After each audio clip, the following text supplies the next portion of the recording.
Haven't you moved out yet? Get out of here quickly, haha. My mother-in-law said this while dismissing me with a gesture as if she were shooing away a bug. Standing next to her, Anna looked triumphant. Behind them, I could see Kyle looking worried, watching us. You don't have to rush her like that.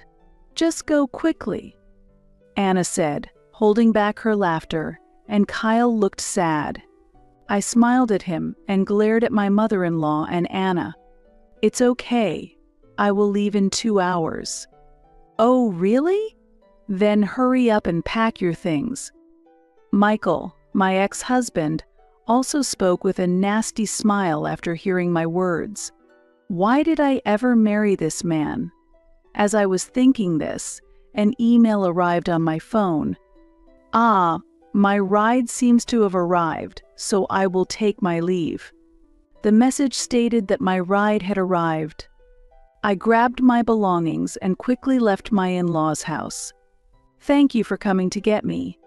As I got into the luxury car parked outside, Michael and my mother-in-law were visibly surprised. Hey, what's with this luxury car? I am Hillary Stone, a 27-year-old female entrepreneur. Ever since I was young, my dream has been to start my own design company. Hillary, you are really good at drawing. Yes, I want to design various clothes. I always love to draw, especially girls. I would think about what colors and clothes would make them look cute as I drew. I want to study design more professionally. Eventually, I became interested in design itself and decided to go to a design school. There, I met many inspiring people and one particular person. I really like your designs, Hillary. I want to draw designs like yours, said Erica Parker, a daughter from a major design company. Thank you. I love your designs too. Really? I'm happy to be recognized by you, Hillary. Erica, you're studying business as well, right? That's impressive. Erica was learning business knowledge from her father while studying design. I respected her and was glad we became friends. Hillary, I feel that you have a talent for management too. Shall we study it together? One day, Erica offered to study business management with me. In the process, I started to aspire to have my own company. After graduating, I trained under her father's guidance. He was a mentor to me. Hillary, you'll be fine. From now on, just try and do what you want to do. Years later, encouraged by Erica's father, I finally started my own company. I realized my dream and was living a busy yet fulfilling life. Hillary, there's someone I'd like to introduce to you. Could you meet him? One day, my mentor suggested a matchmaking meeting. Apparently, his friend's son was still single and without a partner, and his parents wanted to discuss it. My name is Michael Reed. I've heard about you, Hillary. He later became my husband. He was serious and was sincere in building a relationship with me. Attracted to him, we dated for about a year before getting married. I'm so glad such an attractive person has become my son's wife. My mother-in-law warmly welcomed me and wholeheartedly celebrated our marriage. According to Michael, his father had left home a few years ago. Afterwards, I was supposed to be enjoying balancing work and family. One day, I got a call from my mother-in-law. I had received a call from my mother-in-law while at work. I was in an important meeting and hadn't noticed the call. That day was particularly busy, and I had no time to call back. I'm probably going to get scolded. After finishing work, I sighed and made the call. You finally called back. I've been waiting. I'm sorry, I couldn't leave work. Well, that aside, I have something important to discuss. Usually, she would complain, Why didn't you answer the phone, or you should return calls sooner? But today, she moved on to another topic smoothly. Feeling a bit anxious, I listened to her. Actually, I need some financial support. Surprised by the sudden request for money, I was lost for words and could only utter, "Huh." During that pause, my mother-in-law started to state her case. It seems Anna, Michael's sister, had divorced and returned to her parents' home. So, the household finances have become strained. Is that so? Not just Anna, but her 3 children are also here, my mother-in-law muttered. Hearing this situation, I internally struggled. As a business owner, I can afford to offer some support, but being family doesn't mean I should readily give financial help when we aren't that close. You're not going to abandon us, are you? I didn't think you were such a cold daughter-in-law. Perhaps sensing my hesitation, my mother-in-law suddenly raised her voice. I sighed. I'll discuss it with Michael and decide, so please wait. Despite feeling fed up, I responded that way. Before our marriage, my mother-in-law was a very nice person. However, since getting married, her interference has become too much. Are you taking good care of Michael? Aren't you neglecting household duties to work all the time? I receive messages like this every day. Honestly, these kind of conversations were very troublesome while I was busy being a president. That's why I once clearly told her, "I'm sorry, but I'm busy with work. I'm also running a company. A woman's job isn't that big of a deal. Listen properly to what I'm saying." When I argue back, she gets angry with her own interpretations. My mother-in-law doesn't believe that I'm a president. She seems to think that I'm just doing clerical work or menial tasks. I actually have a significant role as a president. "What are you talking about?" Michael might be, "but you can't possibly be a president." Don't lie. Even when I argued back clearly, I was met with such responses. My mother-in-law didn't believe a word I said and treated me like a bad daughter-in-law who lied. Now, she was saying, "You're not doing a proper job, and you don't help around the house. So, at least provide some support. I'll talk to Michael about it." I told her again and forcibly ended the call. Honestly, even after discussing it with Michael, the outcome was clear. To suppress my anxiety and stress, I left out a loud sigh.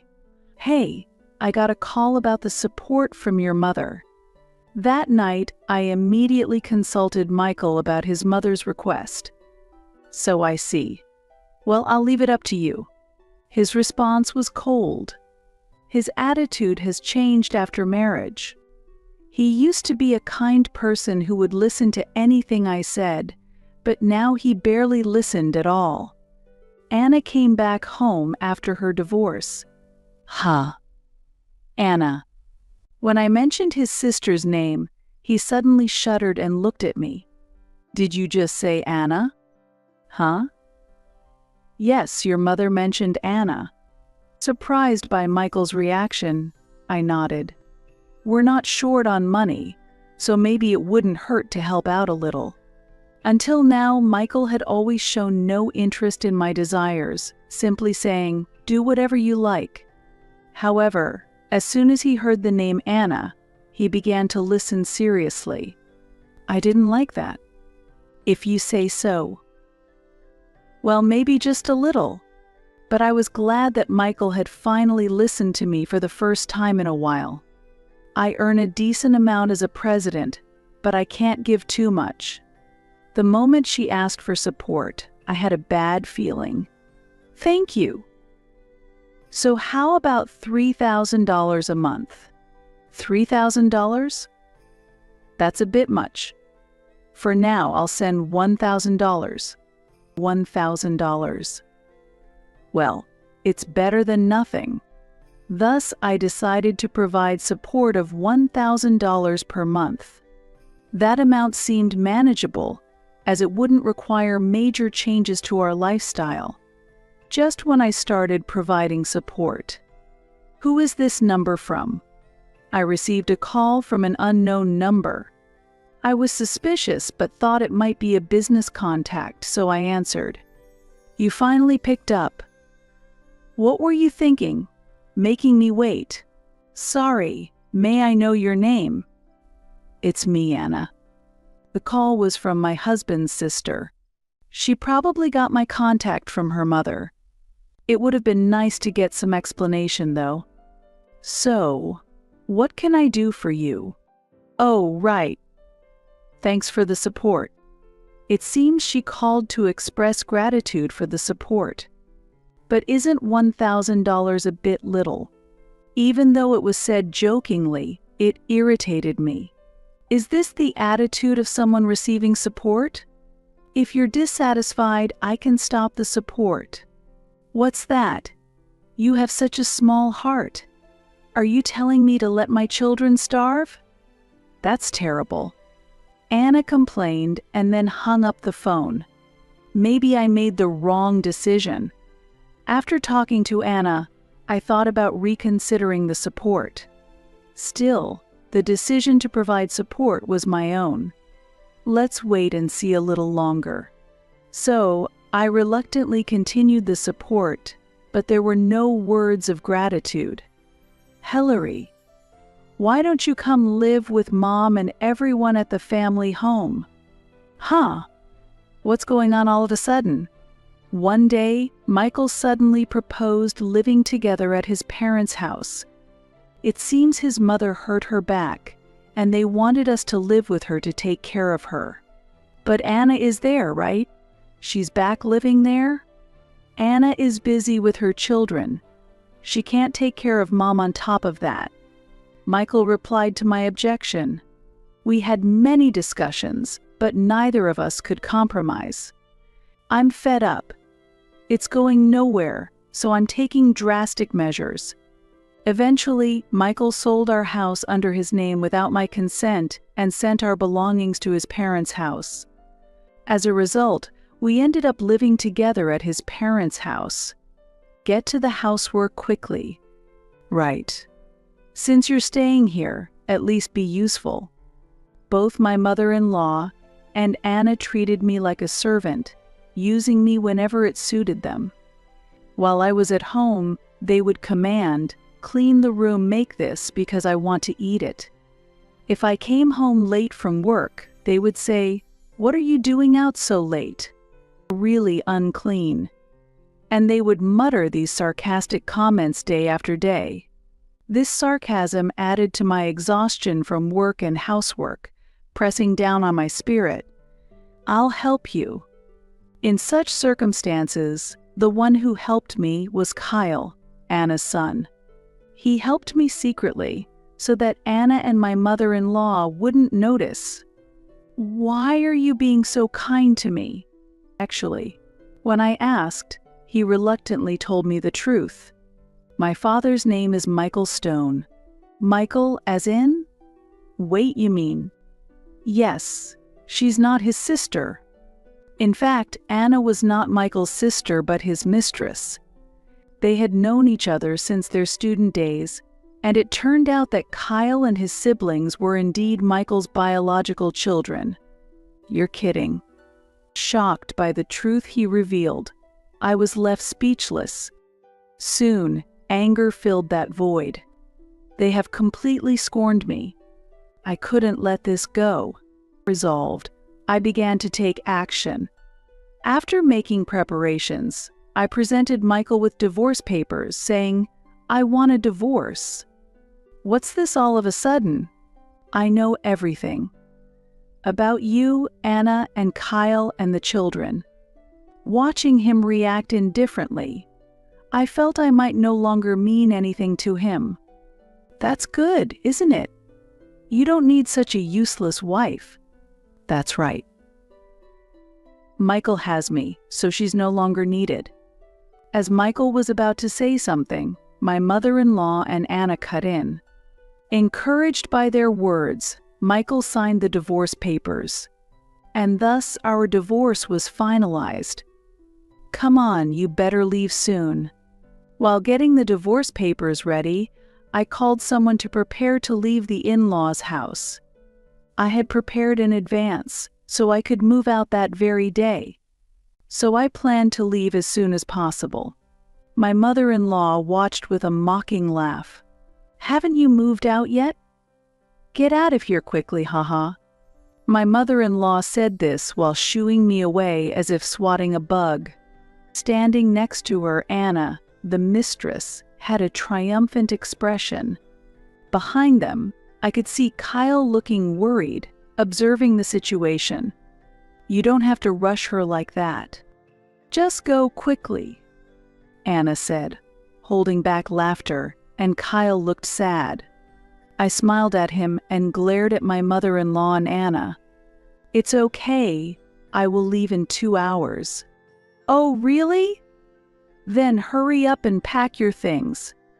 Michael, my ex-husband, also spoke with a nasty smile after hearing my words. Why did I ever marry this man? As I was thinking this, a message arrived on my phone. Ah, my ride seems to have arrived, so I will take my leave. The message stated that my ride had arrived. I quickly left my in-laws' house with my belongings. Thank you for coming to get me. As I got into the luxury car parked outside, Michael and his mother were visibly surprised. Hey, what's with this luxury car? With their astonishment behind me, the car started to move. It really has been tough, hasn't it?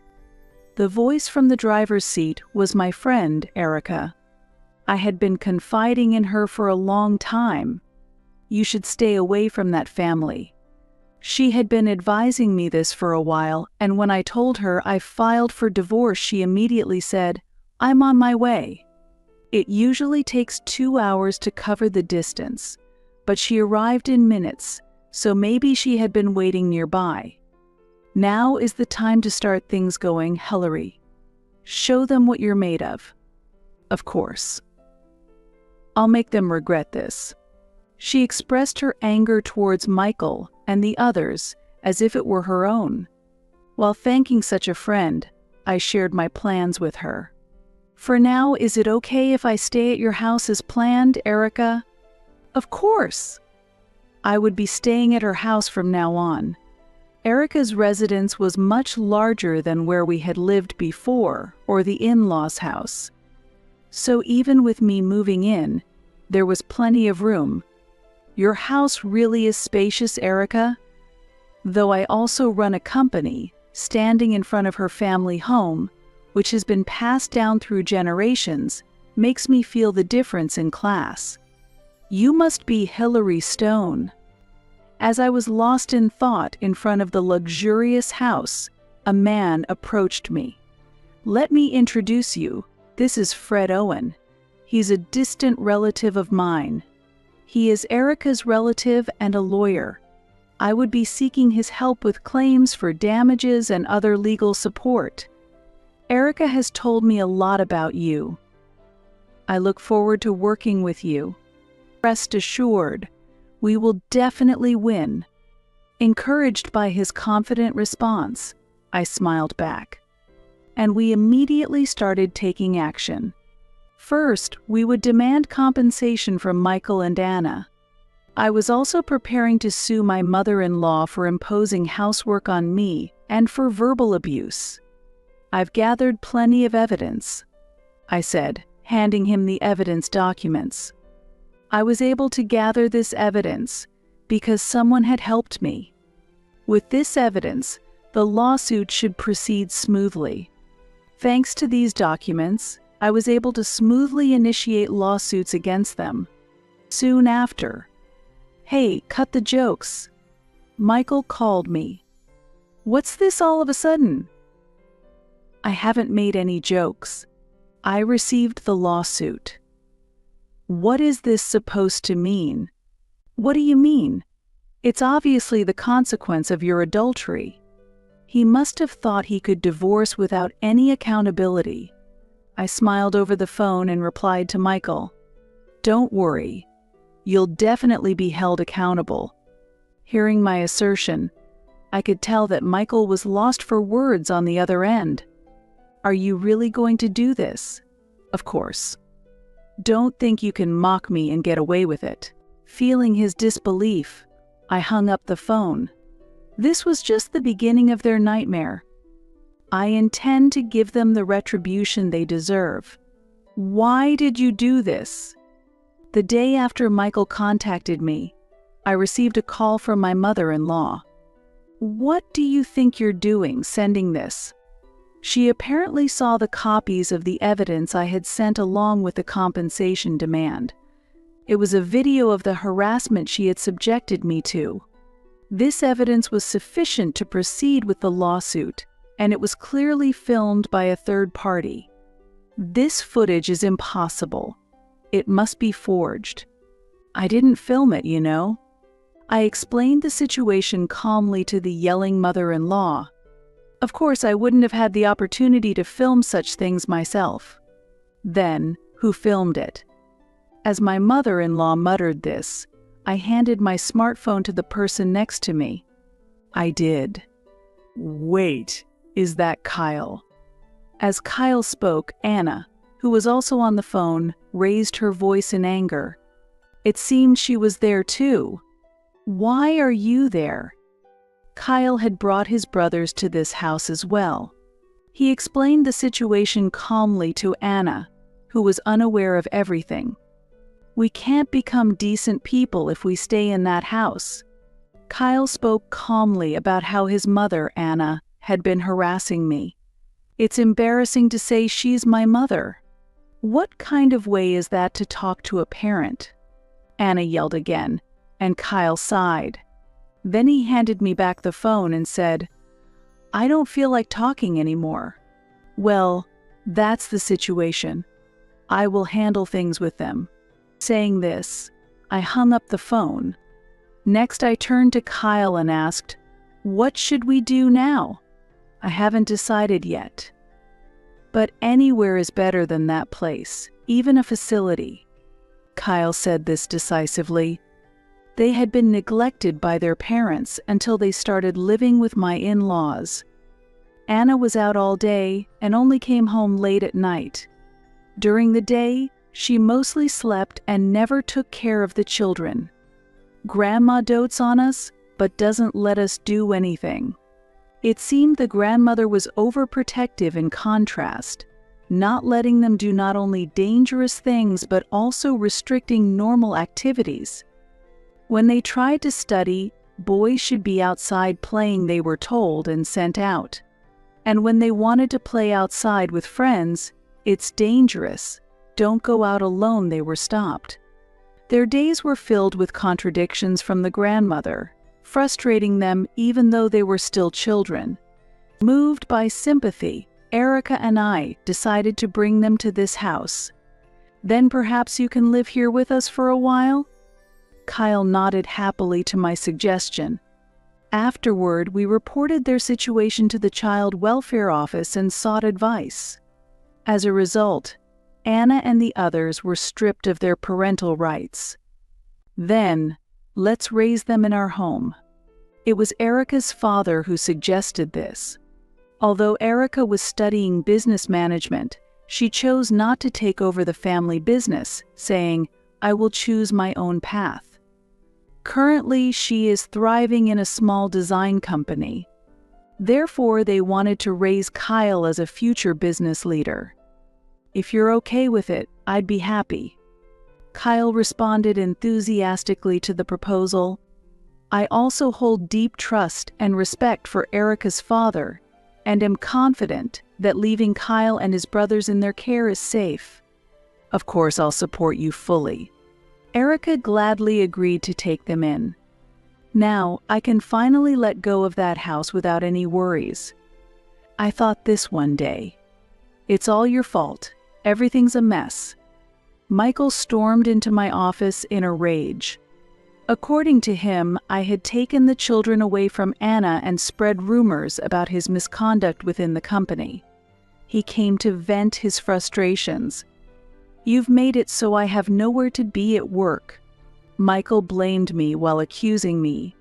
Despite his rudeness, I decided to explain the facts calmly. "Do you think I don't know anything? The relationship with Anna had been going on even before our marriage, and he had approached me aiming for my wealth. No one listens to what a mere secretary says. Follow our rules." I was simply astonished by Michael's dismissive remark. My mother-in-law had always been prejudiced, but I didn't realize Michael shared the same misunderstanding. "You know nothing. I'm not just a secretary, but Mom said so." I sighed loudly at his excuse. "It seems you've forgotten that I am the president of this company." When I reiterated this fact, he couldn't hide his shock. Erica's father should have informed him when he introduced us. "It's impossible for you to earn more than me." Suddenly, Michael grabbed my arm forcefully. While I was resisting and saying, "Let go," a voice said, "Stop it right there." Turning around, there stood Fred, the lawyer who had come to help me. Actually, we had planned to meet afterwards to discuss demanding compensation. "Attacking a woman, you're the lowest." Fred sternly rebuked Michael. Taking advantage of Michael's confusion, I shook off his grip. "What are you doing?" People around us had called the police, and Michael was taken away. Fred watched the scene intently. That was close. But I'm glad we made it in time. Fred smiled at me with concern, and I felt a great relief from the bottom of my heart. His kindness touched me. As a result, Michael and his associates reluctantly agreed to pay the compensation. This is no joke. Why should I have to pay? Anna refused to pay until the end, but Erica's father's influence was significant. He used some means to ensure the payment was made. As they have not fulfilled their parental duties, this is the least that should be done to them. Erica's father said this with a snort. His capabilities as a president were outstanding among those I had seen. With an inescapable and strong network, escaping was nearly impossible. However, I wonder how he managed to prepare and make them pay. Anna had been a housewife with no work experience. They were barely maintaining their livelihood with my support and Michael's income. My father helped her find a job. According to Erica, her father found a job for Anna, although it was in a harsh working environment. For me, getting the compensation paid was a priority, so Anna's future was irrelevant. What about the ex-husband? Michael is paying properly. Michael had been detained by the police once. Though he was released soon as there was no direct violence, it seems his arrest record leaked to his workplace. Actually, Michael's reputation was never that good to begin with. He was the type who cleverly deceived people and had tricked many, but some of the smarter colleagues had realized his true nature. When our divorce became public, Michael's true nature started to be exposed. That's why some people were saying they always felt a dangerous vibe from him. As a result, the way people saw him changed, and he ultimately chose to resign on his own. The compensation was paid from his severance. That's reassuring. By the way, Michael also paid the compensation for his mother in one lump sum. His mother had no savings at all. Her unplanned lifestyle was one of the reasons his father left. Even after her husband left, she continued to spend money recklessly. It seems she was secretly receiving money regularly from Michael without telling me, which she used to get by. Why did you let Anna stay with you in such circumstances? She just showed up one day and stayed? Anna was Michael's former lover but had married another man. It seems the children were fathered by another man, and she was kicked out of her home when this was discovered. Unable to return to her own family, she came to Michael's house for refuge. His mother liked Anna because she was cute and close in age to Michael. Moreover, accepting that Kyle and the others were Michael's real children was also a reason she accepted them. In the end, Anna ended up losing everything. It will be interesting to see how much she falls from here. I laughed in agreement with Erica's words. Months later. Hillary, it's been a while. Really? It's good to see you're doing well. I had a reunion with Kyle. It had been quite a while since we met because he had been taken in by Erica's father. My previous dad came to see me. Anna's ex-husband, who loved them even though there was no blood relation, had come to visit after being contacted by Erica's father. We can't live together, but he told us he considers us his precious sons. He already has a new family, but he promised to regularly visit Kyle and his brothers. That's great, Kyle. Yeah. Kyle's face was full of smiles, a far cry from the shadowed expressions he had shown in the previous home. Seeing his bright change, I too was genuinely happy. It's because you protected us, Hillary. Thank you so much. To his words, I smiled and responded, if there's anything, let me know anytime. Erica, watching this scene, also had a warm smile. Initially, Erica declared, I will raise the children. However, she was unmarried, and despite having a stable income, there were many barriers to adopting someone else's children. Therefore, her father ultimately decided to take the children. I'm going to be a worthy successor, Kyle said, respecting Erica's father. He was still young, but aware of his responsibilities as a successor, his eyes were shining. Erica and I listened to his story with affection. I'm really happy to see you so happy, Kyle. After talking with Kyle, I muttered thoughtfully. According to him, his brothers were also actively living with Erica's father. Relieved by such a report, I walked through the streets with a light heart.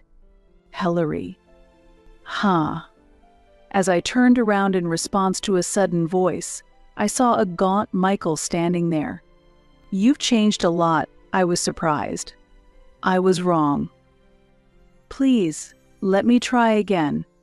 Michael apologized and suddenly began to talk about his recent troubles. Since we parted, Hillary, it's been one disaster after another. He quit his job and ended up using all his severance pay and savings for the compensation payments. Even though he tried to find a new job, his bad reputation preceded him, resulting in continuous rejections. In addition, my mother is still spending wildly, and I've ended up in debt. I coldly watched Michael with tearful eyes. Do you think just because I'm a president, I can solve your problems? I didn't mean that, but you must have a decent income as a president, right? Oh, according to you and your mother, wasn't I just a mere coffee-serving secretary? I said this sarcastically with a smile directed at Michael. Sorry, a coffee-serving secretary can't help with debts or provide assistance. Sort it out yourself. Hearing my words, Michael's shoulders slumped in disappointment. Taking the opportunity, I hailed a taxi and got in. Please go. I urged the taxi driver and left without further concern for Michael. That was the last I saw of him. Later, I heard through the grapevine that Michael had been caught by debt collectors and was put on a ship bound for a foreign country. His mother had fallen down the stairs and become bedridden. Karma, isn't it? Knowing their fate, I murmured this. Then, shall we get on with work today? Hillary, you tend to work too hard, so try to take it easy, Fred said with a gentle smile. We grew closer after that incident and are now happily married. Ah, That's right, today is. I know. You're meeting Erica, right? I continue to maintain an unchanged friendship with Erica, regularly dining together and deepening our relationship. But if you feel unwell, let me know right away. I'll come to pick you up. You're not alone anymore. Fred gently stroked my belly. We are expecting a baby with Fred. I couldn't think about children while I was with Michael, but now I feel truly happy to be expecting a child with Fred. Yes, I'll count on you if anything happens. Erica and Kyle have warmly congratulated us on the addition to our family. With their warm support, I am living happily day after day.